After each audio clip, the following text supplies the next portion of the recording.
மதுரை மீனாட்சி அம்மன் கோயில் இத்தலத்தின் வரலாறு தனிப்பெருமை வாய்ந்ததாகும். தெய்வ மணங்கமழும் தேவார திருப்பதிகங்களில் இடம்பெற்றுள்ள 274 தலங்களில் இதுவும் ஒன்று.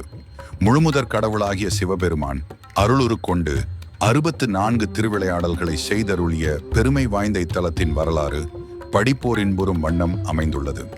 முற்காலத்தில் மதுரையும் அதை சுற்றியுள்ள பகுதிகளும் கடம்ப மரங்கள் நிறைந்த காடாக இருந்தன. அக்காலத்தில் குலசேகர பாண்டியன் மணவூரில் இருந்து பாண்டிய நாட்டை ஆண்டு வந்தான். அப்பொழுது மணவூரில் வாழ்ந்த தனஞ்சயன் என்னும் தனவணிகன் வாணிகத்தின் பொருட்டு பல ஊர்களுக்கும் சென்று கடம்பவனம் வழியாக தன் ஊருக்கு திரும்பி வந்து கொண்டிருந்தான். வரும் வழியில் இருட்டிவிட்டது. காட்டின் நடுவில் இருட்டிவிட்டது. காட்டின் நடுவில் ஓரிடத்தில் தங்க நேரிட்டது. அங்கே ஒரு பொய்கை இருந்தது. அதன் கரையில் தானாய் தோன்றிய ஒரு தனிச்சுடராகிய சுயம்புலிங்கம் சிவலிங்கம் காட்சியளித்தது. தனஞ்சயன் அப்பொய்கையில் நீராடி சிவலிங்கத்தை வணங்கி பின் ஓரிடத்தில் தங்கி இளைப்பாறினான். அன்றிரவு அங்கே ஒரு அதிசயம் நிகழ கண்டான். வானுலகந்தேவர்கள் பலர் அங்கு வந்தனர். 4 யாமங்களிலும் அச்சிவலிங்கத்திற்கு முறையாக பூசைகள் செய்து வழிபட்டனர். ஆடலும் பாடலும் சிறப்பாக நடைபெற்றன. இக்காட்சியை கண்ட தனஞ்சயன் மறுநாள் காலை மணவூர் சென்றதும் குலசேகர பாண்டிய மன்னனிடம் தான் கண்டவற்றை எடுத்துரைத்தான். பாண்டியன் கனவில் சித்தர் வடிவில் அன்றிரவே சிவபெருமான் தோன்றி பாண்டிய மன்னாயாம் எழுந்தருளியிருக்கும் கடம்பவனத்தை திருத்தி நாடாக்குக என கூறி மறைந்தார். அக்கடமையை ஏற்று குலசேகரன் கடம்பவனத்தில் காட்சி தந்த சிவலிங்கத்திற்கு ஒரு மாபெரும் ஆலயத்தை எழுப்பினான். அதை சுற்றிலும் அகன்ற வீதிகளும் மணிமாடங்களும் நிறைந்த அழகிய திருநகர் ஒன்றை அமைத்தான். இவ்வரலாற்றின் அடையாளமாக இன்றும் திருக்கோயிலின் வடக்கு சுற்றில் கடம்ப மரம் ஒன்று காட்சியளிக்கின்றது. மேலும் இத்தலம் இலக்கியங்களில் கடம்பவனம் என்றே குறிக்கப்பெறுகின்றது. பாண்டிய மன்னர் பலர் பற்பல காலங்களில் புகழுடன் அரசாண்டனர். கொற்கை பாண்டியன், இளம்பெருவழுதி, அறிவுடைய நம்பி, நெடுஞ்செழியன், நன்மாறன், உக்கிரப்பெருவழுதி முதலியோர் கடைச்சங்காலத்தில் திகழ்ந்த பாண்டியர்கள். மேலும் சுந்தரபாண்டியன், பராக்கிரம பாண்டியன், குலசேகர பாண்டியன், அதிவீர ராம பாண்டியன், வாதுங்கராம பாண்டியன் முதலியோரும் சிறப்புடையோராக ஆண்டு வந்தனர். பாண்டியன் நெடுஞ்செழியன் காவிரி பூம்பட்டினத்து வணிகனான கோவலனை கள்வன் என்று கருதி ஆராயாது கொலை புரிந்து பின்பு உண்மை உணர்ந்து உயிர் துறந்தான். சமண மதத்தை சார்ந்த கூன்பாண்டியன் சைவனானான்.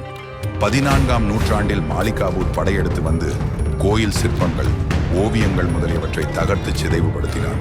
கிபி 1559 சோழ மன்னன் ஒருவன் பாண்டி நாட்டின் மீது படையெடுத்து வந்து மதுரையை கைப்பற்றி கொண்டான். அப்போது சோழனை அடக்கி பாண்டியனுக்கு உதவி செய்ய விஜயநகரத்து மன்னன் நாகமநாயக்கன் என்பவனை அனுப்பினான். நாகமநாயக்கன் சோழனை அடக்கித்தானே அரசாளத் தொடங்கினான். பிறகு அவன் மகன் விசுவநாத நாயக்கன் தந்தையுடன் போர் செய்து அவனை சிறைப்படுத்தி தானே அரசரானான். கிபி 1559 முதல் ஆளத் தொடங்கினான். நாயக வம்சத்து அரசர்களில் இவனே முதல்வன் ஆவான். இவனுடைய தளகர்த்தன் அரியநாத முதலியாவான். விசுவநாத நாயகன் காலத்தில் பழைய கோட்டைகளும் மதில்களும் அழிக்கப்பட்டு புதிய கட்டிடங்கள் கட்டப்பெற்றன. 1000 மண்டபமும் இவன் காலத்தில் அரியநாத முதலியால் கட்டப்பெற்றது. விசுவநாத நாயக்கருக்கு பின் பல நாயக்க மன்னர்களும் குமார கிருஷ்ணப்ப நாயக்கர், முத்து கிருஷ்ணப்ப நாயக்கர், முத்துவீரப்ப நாயக்கர் முதலியார் அரசாண்டனர்.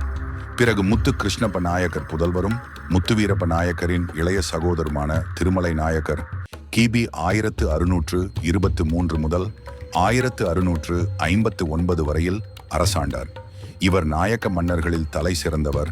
இவரை தென்னிந்திய ஷாஜகான் என்பவர் கோயிலுக்கு பல திருப்பணிகள் புரிந்துள்ளார். பல்லாயிரக்கணக்கான கிராமங்களையும் நகைகளையும் கோயிலுக்கு வழங்கியுள்ளார்.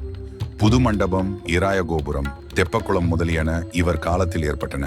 மதுரையை ஆண்டு வந்த மலத்துவச பாண்டியனும் அவன் மனைவி காஞ்சனாமாலையும் மகப்பேறு வேண்டி இறைவனை வழிபட்டு வந்தனர். பல்வேறு யாகங்களை செய்தனர்.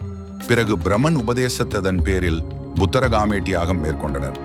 அப்போது அவர்களுக்கு அருளும் பொருட்டு இவ்வுலகையே ஈன்ற அன்னையான உமாதேவியார் அந்த யாக குண்டத்தில் 3 தனங்களை உடைய பெண் குழந்தையாக தோன்றினார்.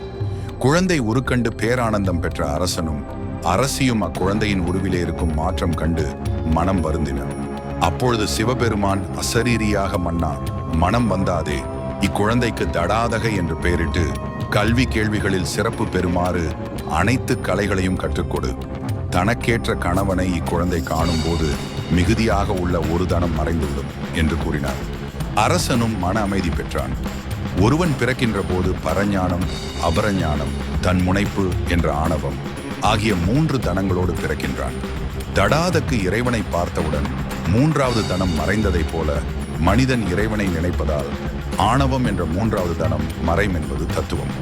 தடாதகை நாளொரு மேனியும் பொழுதுதொரு வண்ணமுமாக வளர்ந்து கல்வி கேள்விகளில் சிறந்து வீரம் மிக்கவாளாக வளர்ந்தாள்.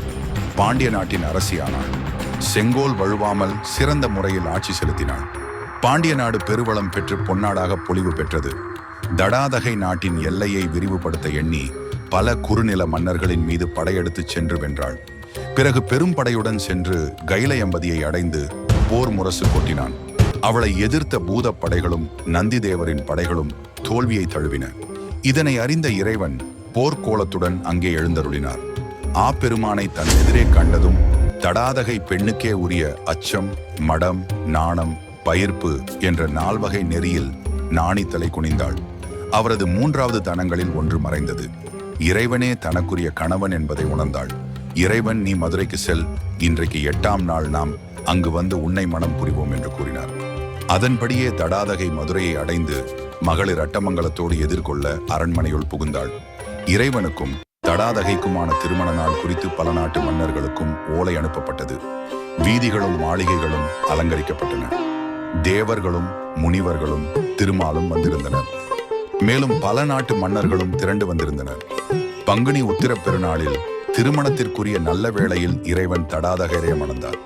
சுந்தரபாண்டியன் எனும் பெயருடன் மதுரையை ஆண்டு வந்தார். அதன் பின்பு முருகனின் அவதாரமாக வந்து தோன்றிய உக்கிரகுமார பாண்டியனுக்கு முடிசூட்டிவிட்டு மீனாட்சி சுந்தரேசுவரராக இறை வடிவமாயினார் என்பது இத்தல வரலாறு. மீனை ஒத்த கண்களை உடைய தடாதகை பிராட்டியே மீனாட்சி அம்மை என்ற பெயருடன் கோயில் கொண்டு விளங்குகின்றார். இந்த மதுரை அரசி மீனாட்சி அம்மனின் திரு வரலாற்று வீடியோவில் பயணித்த அனைவருக்கும் நீங்கள் கொடுக்கும் லைக் மற்றும் சப்ஸ்கிரைப் அடுத்த வீடியோ மெருகேற்ற மகிழ்ச்சி அளிக்கிறது.